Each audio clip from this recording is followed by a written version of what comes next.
अगर आप लोगों को भी स्लिप डिस्क की प्रॉब्लम है यानी कि आपकी नस दब गई है जिसकी वजह से आप लोगों को कमर में बहुत ज़्यादा दर्द रहता है, पैर बहुत ज़्यादा दर्द करते हैं, चला नहीं जाता है, नॉर्मल काम करना मुश्किल हो चुका है। अगर आपके साथ भी ये प्रॉब्लम है तो ये वीडियो है आप लोगों के लिए। तो welcome to my channel doctor Verma PISNS। उम्मीद करती हूँ ये वीडियो और ये टॉपिक आप लोगों के काम का होगा। ये जो टॉपिक है ये सिराज जी ने दिया है जिनको ये प्रॉब्लम है, और यही प्रॉब्लम आज के टाइम में बहुत सारे युवा वर्ग में भी देखने के लिए मिलती है, जिसकी वजह से बहुत ज़्यादा काम करना तो दूर, नॉर्मल रूटीन वाले काम होते हैं वो करना भी बहुत ही मुश्किल हो चुका है आज के टाइम में। तो आज हम इसी टॉपिक पर बात करने वाले हैं। तो चलिए स्टार्ट करते हैं इस इंटरेस्टिंग और इन्फॉर्मेटिव वीडियो को। उम्मीद करती हूँ ये वीडियो और ये टॉपिक आप लोगों के काम का होगा। अगर काम का लगे तो प्लीज़ इसे लाइक कर दीजिएगा, और अगर आप लोगों को इस वीडियो से थोड़ा सा भी रिलीफ होता है, आए हैं मेरे चैनल पे पहली बार, तो प्लीज़ इसे सब्सक्राइब करके बेल आइकन को दबाना ना भूलें, ताकि ऐसे ही हेल्पफुल वीडियोस आप लोगों को आने वाले फ्यूचर में भी मिल सकें। तो चलिए स्टार्ट करते हैं इस वीडियो को। देखिए, सबसे पहले जानते हैं कि इसका कारण क्या है। जो स्लिप डिस्क है उसका कारण कुछ भी हो सकता है, नस दबने का कारण कुछ भी हो सकता है। यानी कि आपका पहला जो कारण हो सकता है वो हो सकता है आप बहुत टाइम तक बैठे रहते हैं, जो आपका काम है वो लेथार्जिक वर्क है, आप 6 से 7 घंटे कंटिन्यू बैठे रहने का ही काम करते हैं, जो कि आज के टाइम में नॉर्मल हो चुका है। दूसरा जो रीज़न है वो ये हो सकता है कि आप कभी गिर गए हों, आपके चोट लग गई हो, जिसकी वजह से आपको स्लिप डिस्क की या फिर नस दबने की प्रॉब्लम हो गई है।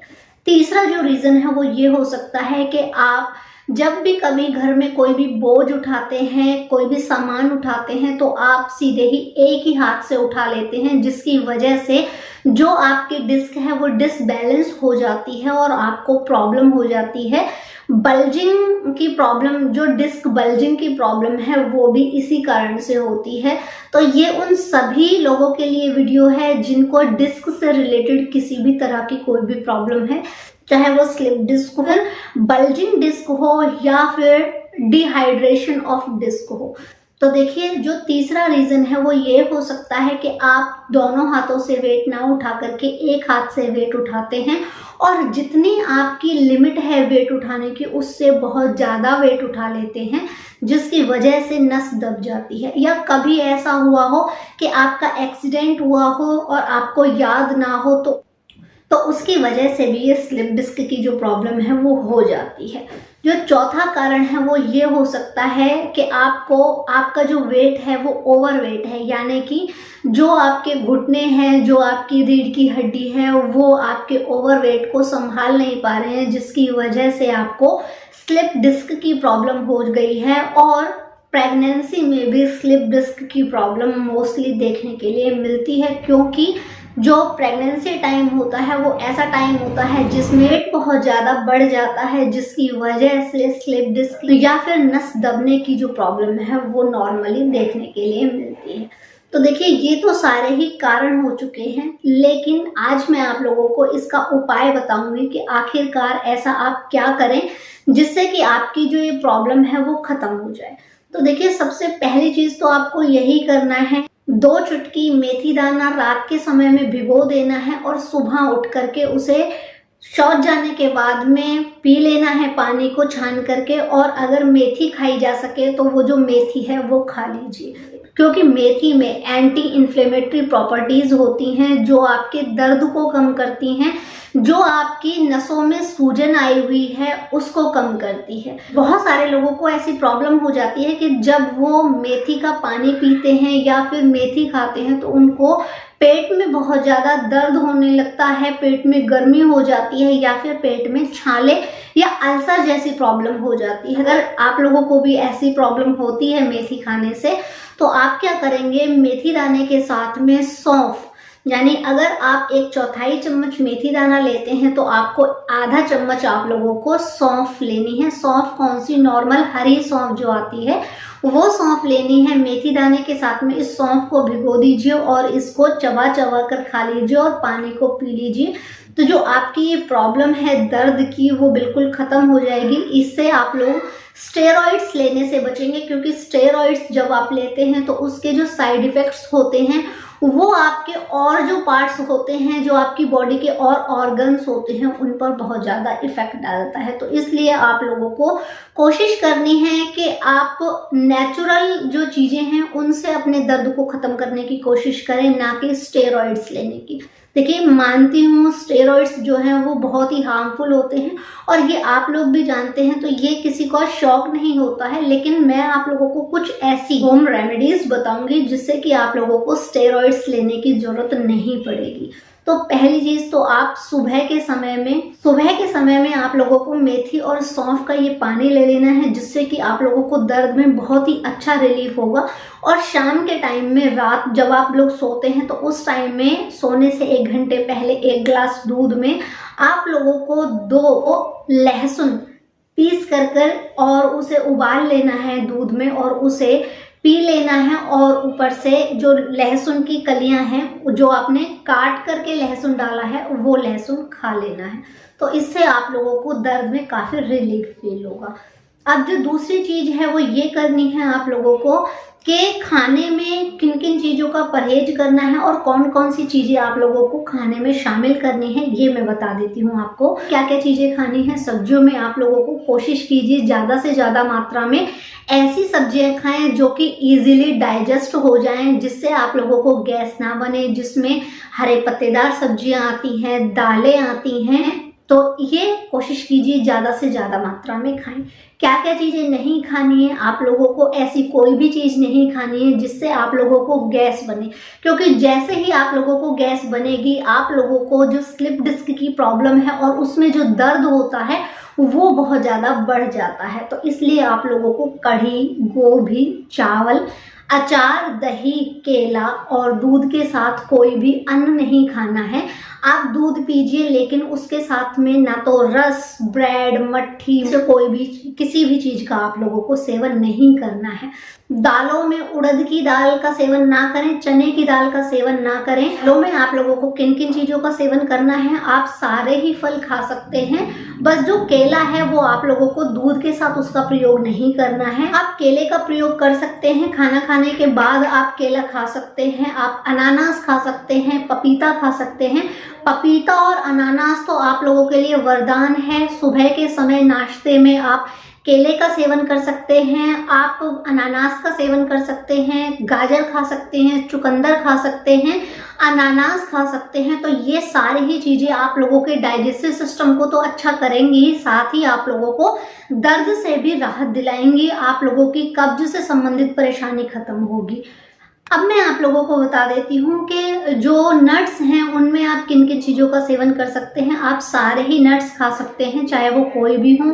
आप काजू, बादाम, अखरोट, ये कुछ भी खा सकते हैं। सीड्स में भी आप कोई भी सीड्स खा सकते हैं। अलसी के बीज जो हैं वो आप लोगों के लिए बहुत ही अच्छे होंगे।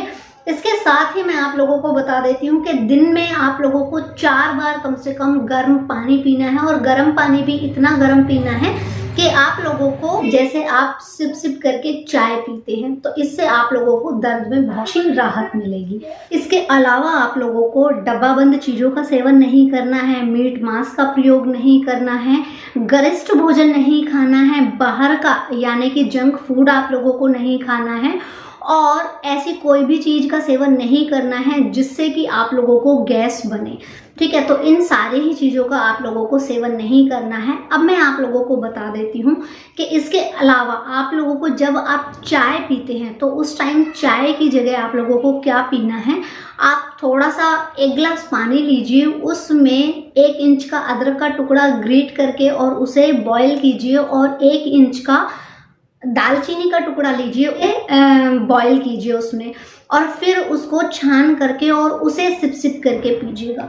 तो इससे क्या होगा कि आप लोगों की जो नसें दब गई हैं वो बहुत ही जल्दी नॉर्मल हो जाएंगी, ठीक हो जाएंगी। अब मैं आप लोगों को बता देती हूँ कि आपको इसके अलावा सुबह के समय या फिर जब भी आप लोगों को टाइम मिले, यानी खाली पेट, आप लोगों को इस एक्यूप्रेशर मैट के द्वारा आप अपनी नसों को खोल सकते हैं। यानी कि आप अपना एक्यूप्रेशर खुद नहीं कर सकते हैं, लेकिन इस एक्यूप्रेशर मैट के जरिए आप लोगों को अपना एक्यूप्रेशर खुद कर सकते हैं। कैसे कर सकते हैं वो मैं आपको दिखा देती हूँ।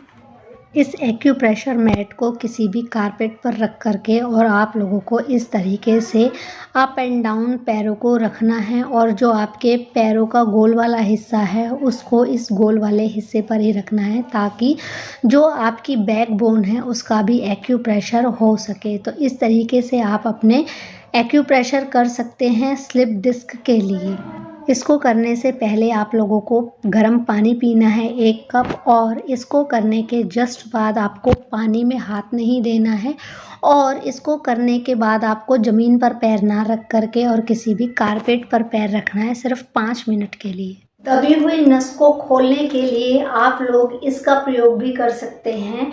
यानी अगर आप लोगों की नस दब गई है, स्लिप डिस्क है, साइटिका है या फिर डिस्क बल्जिंग की प्रॉब्लम है, तब आप लोगों को ये जो बेलेडोना प्लास्टर है इसका यूज़ कर सकती हैं। ये मैंने हैंजाप्लास्ट कंपनी का लिया है, और ये कहाँ मिलेगा आपको, ये आप लोगों को बहुत ही आसानी से मिल जाएगा मेडिकल स्टोर पर। ठीक है, अब ये दिखाई कैसा देता है, इस तरीके का दिखाई देता है, देखिए। ठीक है, ये ऐसा दिखता है, और आप लोगों को इसे लगाना कैसे है, ये आप लोगों को अपनी कमर पर लगाना है। तो ये लगाना कैसे है ये मैं आप लोगों को दिखा देती हूँ।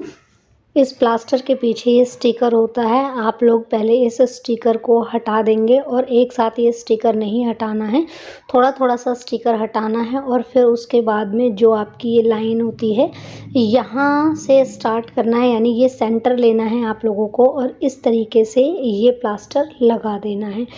और ये प्लास्टर लगाने के बाद आपको नमक गरम कर लेना है, और नमक गरम करने के बाद इस प्लास्टर पर उस नमक की पोटली से इस तरीके से सिकाई करनी है, जैसे मैं कर रही हूँ।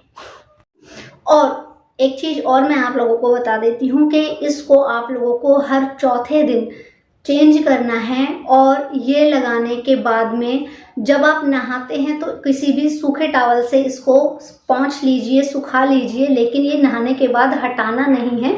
ये चौथे दिन चेंज होता है, इसके कोई साइड इफ़ेक्ट्स नहीं होते हैं।